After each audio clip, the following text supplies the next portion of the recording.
Welcome to this oneer about Wicked for Good. Let's jump over to our friends at IMDb.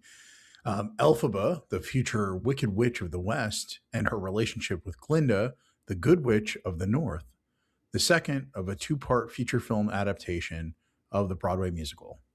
So it's written by Stephen Schwartz, Winnie Holzman, and Gregory Maguire, and it's directed by Jon M. So over at Letterboxd, I have this as a 3-star film. Just got back from the theater and still feel a bit disappointed by this experience overall. I think that both Ariana Grande and Cynthia Erivo have done it again. They are unbelievable in their roles, but I think the movie has so many issues at the script level and the choices that are being made visually that it makes it really hard for me to go anywhere above 3 stars. Forget about the heart. My wife Amy's review was, it's a 4-star film. She really loved it. So I have some concerns with this movie. I think that I've seen the Broadway show. I think I even listened to the audiobook of Wicked. I really wanted to love this, and it makes me sad to say that it wasn't love worthy from my perspective. I really liked the first movie. I think there were choices made in the first movie that I also sort of disagreed with. I didn't really love the color of the first movie, but I do feel like they nailed sort of the exact component of the characters.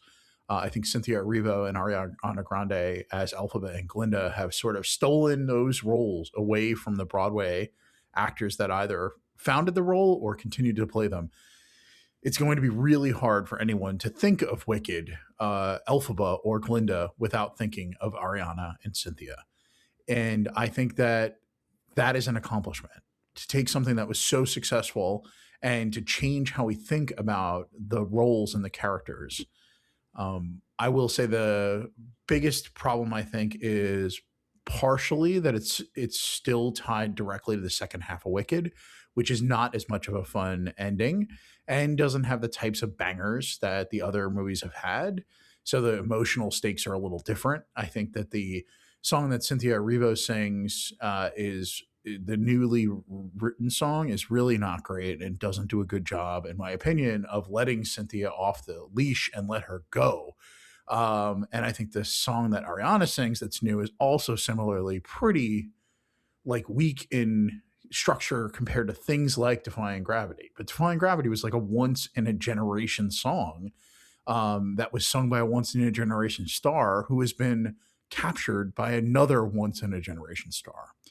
I think similarly popular is one of those things that it really is the thing you remember coming out of the show, Defying Gravity and Popular, and then you see them sort of wrenched away and recontextualized in these two movies. I really didn't like the decisions that were made on how they transformed folks into other characters. But I think the bigger piece here is like it just doesn't have the emotional weight that the first movie had, and that's partially adaptation, partially the original material, and I think choices that are being made. Didn't hate the movie, really wanted it to succeed, but I am really glad I got to see it to close the loop. But for me, it was a slight disappointment. I hope your experience is different, but you should go check it out.